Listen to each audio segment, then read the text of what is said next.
What's up, you colossal nerds? So I've decided that for fun, I'm going to start reading some short stories to you people. Because lots of people have complained about the lack of my voice on the page. And so this will be rectified. So basically what I did here is I just Googled short stories, and I'll just click on whichever one, catches my eye. Oh, this looks perfect. Schrodinger's Baby by some guy. And I'm just going to read the short story, and Jesus Christ, this short story is way longer than I wanted, but fuck it, who cares? We're committed now. Charlie Fish, that's the guy who wrote it. There she slept, a puckered little bundle of DNA fighting to organize. She looked and smelled like a lump of dough. Her breathing rattled less than it had when she was born. I could hardly tell she was alive apart from that reckless ticking.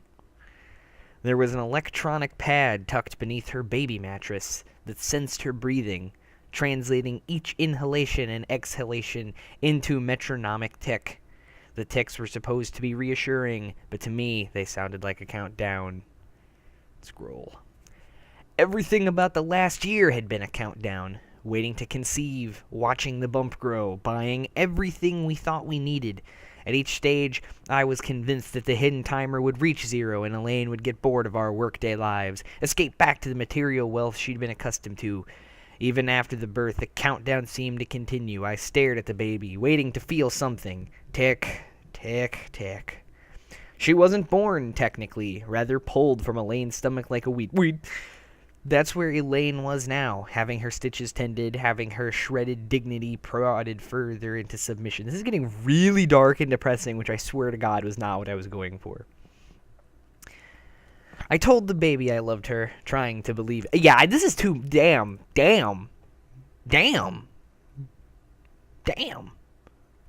We're gonna do a different one. That was a bit much. Let's do children's. That was a bit much for me. Like, Jesus Christ.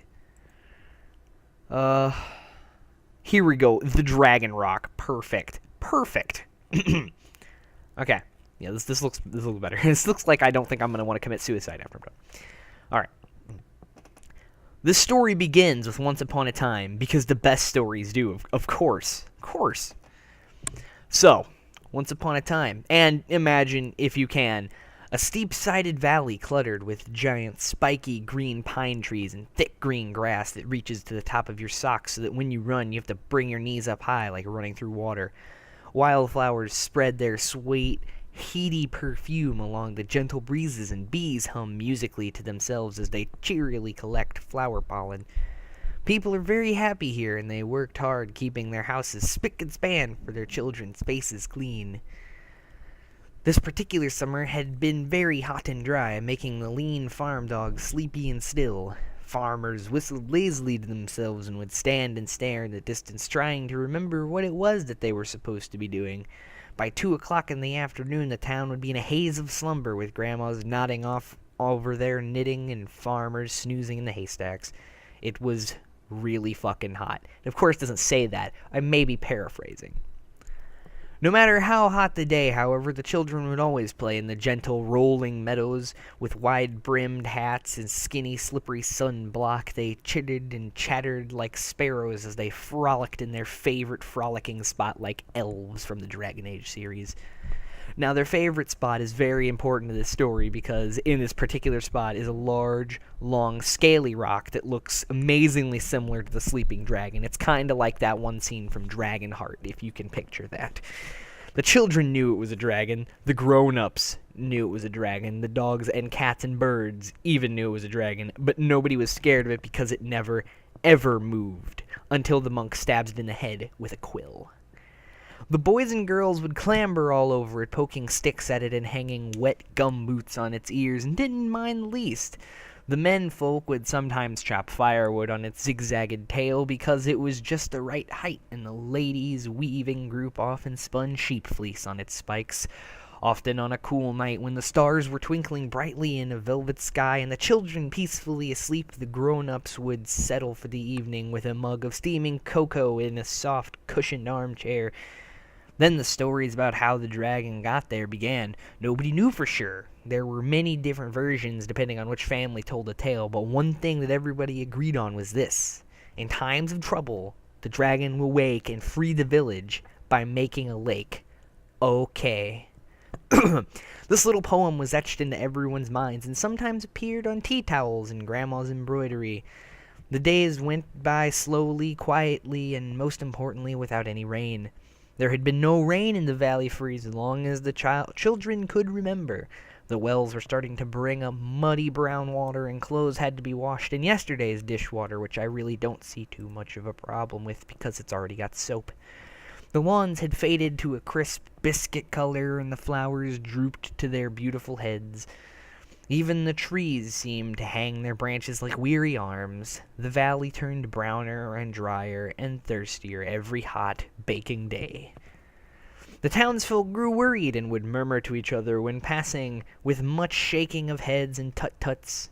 I don't know what a tut-tut is, but apparently there was a bunch of them. They would look upwards, searching for rain clouds in the blue clear sky, but none ever came. The tale of the dragon cannot be true, said old Mr. Grey Whistle. That's a silly name. The shopkeeper, by the way. It hasn't moved an inch, I swear, replied her customer, tapping an angry foot. She herself was not angry, but her foot was livid. It was now too hot for the children to play out in the direct sun, and they would gather under the shade of the trees, digging holes in the dust and snapping brittle twigs. "The dragon will help us soon," said one child. "He must do something," said another child who had clearly hit puberty at a much earlier age. "I'm sure he will," they all nodded in agreement. A week went by with no change, the people struggling along as best they could. Some were getting cross at the dragon and would cast angry sideways looks at it when passing. The villagers were becoming skinny-eyed and sullen. Meanwhile, the children had a plan. Quickly and quietly they moved invisibly through the town, picking up and plucking the fading flowers with outstretched arms and bouquets to their chins, shurikens in their back pockets, and kunai safely tucked away in their belts. The little ninjas rushed over to where the giant rock lay as still as ever. The boys and girls placed bunches of flowers around the dragons in a big circle to perform some kind of dark, satanic ritual. They scattered petals around its head and over its nose, and they danced around and around, skipping and chanting the rhyme of the Lord Satan. In times of trouble, the dragon will wake and save the village by making a lake of fire. The searing heat made them dizzy and fuzzy, and finally they all fell in a sprawling heap at the bottom of the mound. They looked up at the rock. Nothing happened. Their devotion to red was not strong enough. A dry wind lazily picked up some flower heads and swirled them around. The air was thick with pollen and perfume. A stony gray nostril twitch.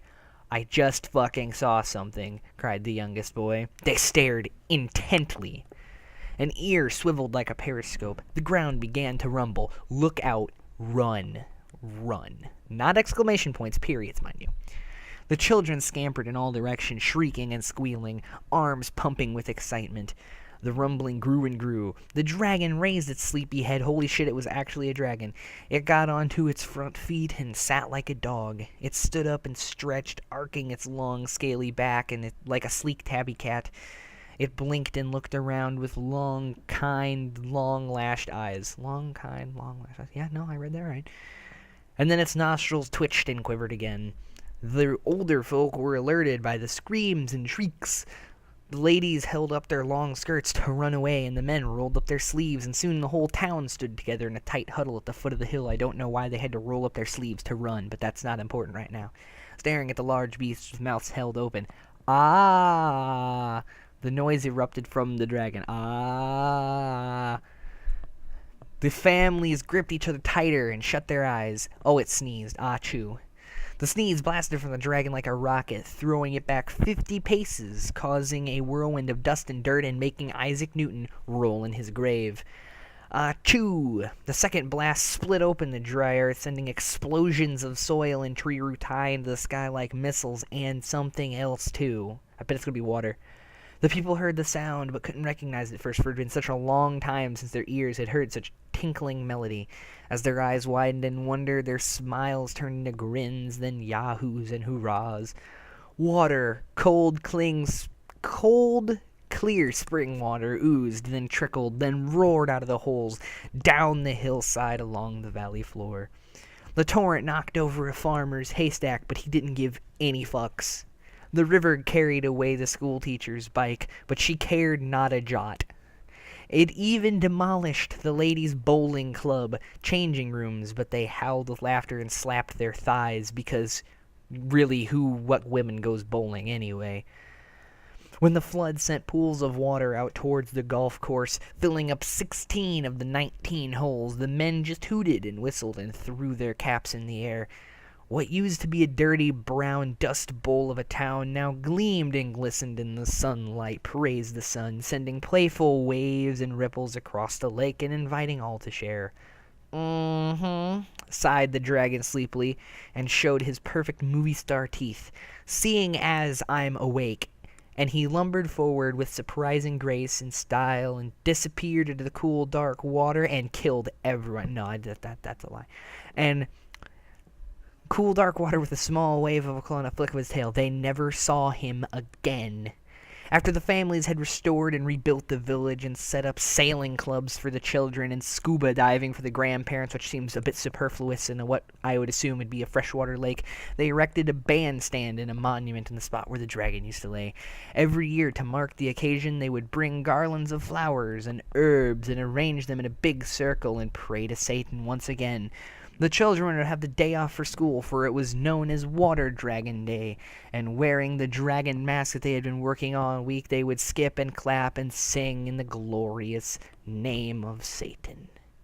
And that's the end of the story. So let me know if you want me to do more of these. Leave me some suggestions for some more short stories, and yeah, I'll do more because I actually had a pretty good amount of fun doing that. Alright, see ya.